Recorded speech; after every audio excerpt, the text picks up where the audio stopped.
All right, good morning. My name is Frank Fortunato. We have an interview today with Brad Kading, who's the president of the Association of Bermuda Insurers and Reinsurers.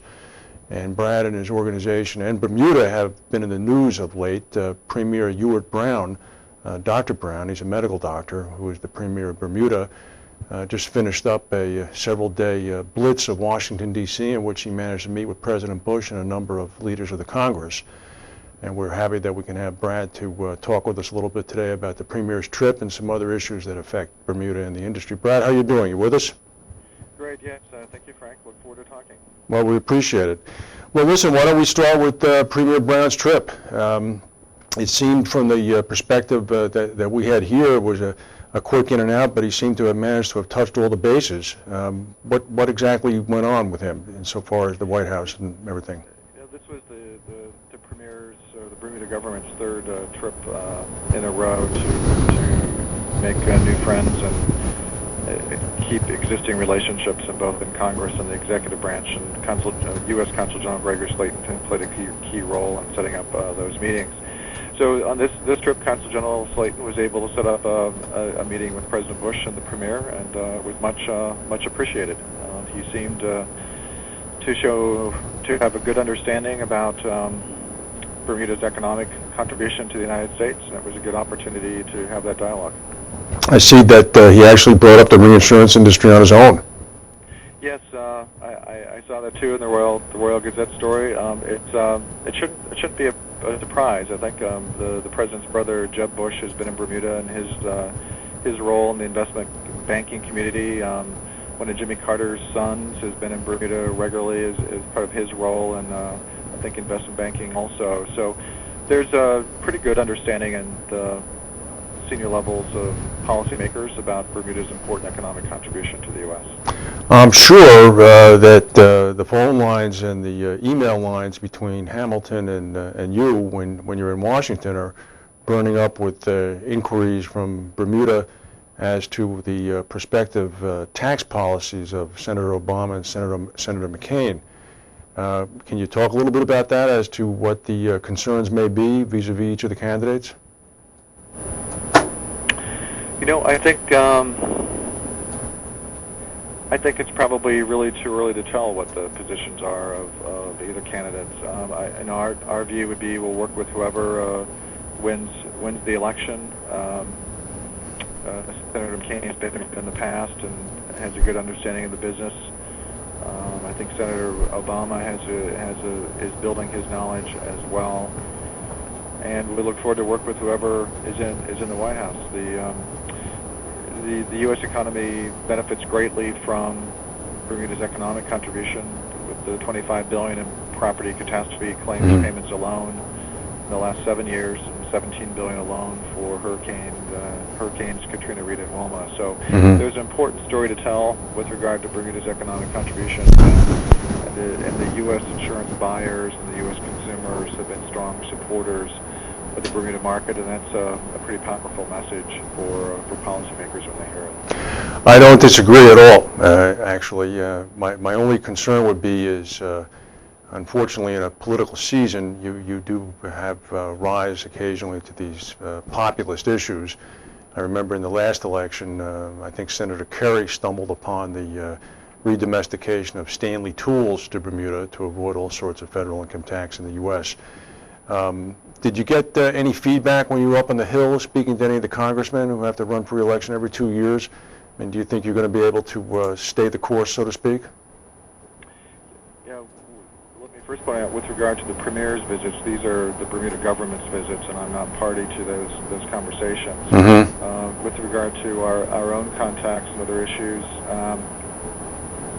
people have lots of questions about us, lots of questions about why companies are in Bermuda, lots of questions about Bermuda's companies' involvement with the U.S. business, and those are questions we're always happy to answer. Bermuda plays a very special role in filling market gaps, capacity shortfalls. It's really why the market exists, and the primary reason why companies are in Bermuda is the ability of the regulator to quickly get that capital deployed in insurance vehicles that can meet customers' needs. And that's always been the number one reason why companies form in Bermuda.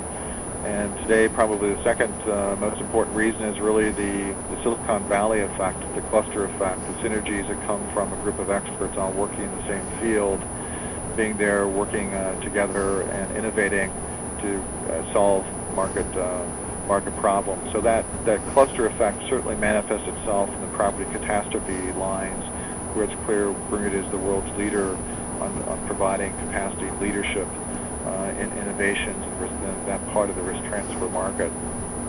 Let me go a little bit further down that street then. Clearly in the past couple of months there have been some stories about Dublin and Zurich obtaining some redomestication, I guess wins, if you will, from certain on-island companies. And then now people in the Middle East and Dubai and just today Qatar talking about setting up as an insurance center. And I have no doubt that Bermuda will be able to do what it needs to do to maintain its supremacy insofar as the actual reinsurance and insurance market goes.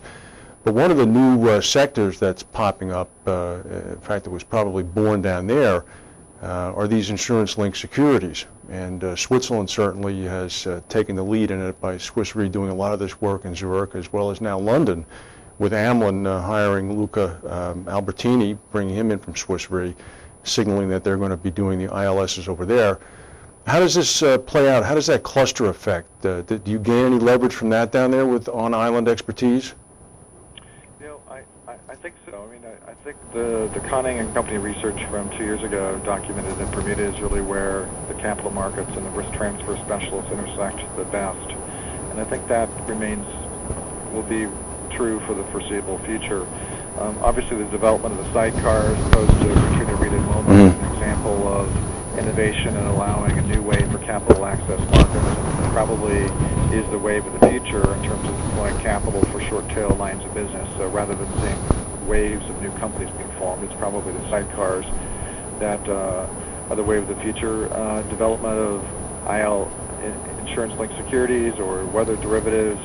Those are all things that Bermuda companies are well experienced in packaging risk. The U.S. investment bankers that have their Bermuda risk transformers in place, and the Bermuda government has proposed new legislation that will go before the Parliament this summer that will create a new class of special insurance vehicles, which is really intended to aid future development in the securitization market by creating a new class of companies to offer that kind of product. Really? And those new classes of companies, that new class will be more in the direction of ILS rather than a typical Class 3 reinsurer? Yeah, it'll be a new subset. It may fit within the Class 3 market, which is where those companies have been to date. But there'll be a new class of insurer, a new license for them that those that are advocating that legislation think will be beneficial to the development of securitized vehicles in Bermuda. Does your organization have a position on that yet? We think developments like that are just another good example of innovation in Bermuda's regulatory model. So it's just a natural evolution, it seems to us. The reclassification work going on in the Class 3s is also important. The work we're doing in Solvency II regulatory compliance is important. So there's a lot going on in Bermuda regulatory circles, and the full intention for the Class 4 sector is that Bermuda's solvency regulation system meet or exceed international standards. And that can be done in a way that does not detract from nor deter any incentives or any reasons for why companies might want to continue to form captives on the island. So Bermuda's structured form of risk-based regulation has served it well in the last 15 years. I think going forward, Bermuda is showing its leadership necessary to maintain its market edge. Regarding Lloyd's, they've had a significant change now to their operating constitution, if you will. Primarily, I suspect that the sexiest change has been the dismissal of the requirement to have a registered Lloyd's broker bring business into the syndicates. And this news was greeted, I think, in rather mixed ways around the world. A number of the brokers obviously were somewhat irked by this. Other brokers were very pleased by it. The syndicates were overjoyed by it because it seemingly dropped a big barrier for them being able to intake business. How does that change impact Bermuda's insurance community, if at all? I'm not really familiar with the change, but certainly our view would be that the London and Lloyd's market, particularly in Bermuda, are intertwined and complementary to each other, that they're both capable of serving markets in different ways. Lloyd's has some enormous advantages with licenses around the world and with capital efficiencies and the way it allows companies to organize. So we're complementary markets, interlinked, and maybe in 300 years, Bermuda will have been there in London. Well, let's hope so. I backed away from this question a little bit because you correctly reminded me that you were not part of the official government delegation and that you represent a private business group. But in many ways, that might make this question a little bit easier to ask because you don't necessarily have a dog in the fight, so to speak. If we read the Royal Gazette every day, which is published in Hamilton every morning, certainly even a casual glance at the headlines show what seemed to be an uptick in violence, crime, knifings, et cetera, as well as, allegations of corruption from time to time. How is that going over down there? I mean, this is all set against the tableau of many hundreds of billions of dollars of assets that are possessed by insurers and reinsurers on island. I mean, is this something that from time to time maybe has people wondering about their own enterprise risk management, or is this something that they meet on a ongoing dialogue kind of basis with the government and ask them to address it, to express concerns, or is it not addressed at all? Yeah, certainly issues like this are addressed with the government, whether it's education reform that we meet regularly with the government, immigration issues, receptiveness to international business. These are all issues that there's an ongoing dialogue with the government on, and certainly the government Premier Brown's leadership is important in addressing a number of issues that he and his party have identified as issues that need to be worked on to improve Bermuda's leadership capabilities in the future. Bermuda is a small place. In looking at it, it's sort of a great social science experiment, a small enough place with a small enough population that you could apply resources to, apply different techniques, and get a good measurement fairly quickly about what the outcomes are. So it's a good place to try to address issues and resolve problems, and the Bermuda government's doing a good job taking those issues on. The Bermuda government, I think, has identified that there's an uptick in crime that needs to be dealt with, and they're working on that issue as well. It's an issue that affects first and foremost Bermuda citizens, so they're very much in their own right want to be able to assure a safe environment for the community. Well, very good. I hope they succeed. It remains one of my favorite places in the world, so I wish them nothing but the best. And as well as you, Brad, thank you very much for your time. We appreciate it. You're welcome. Thanks, Frank. Thanks for the opportunity. All right. And now we'll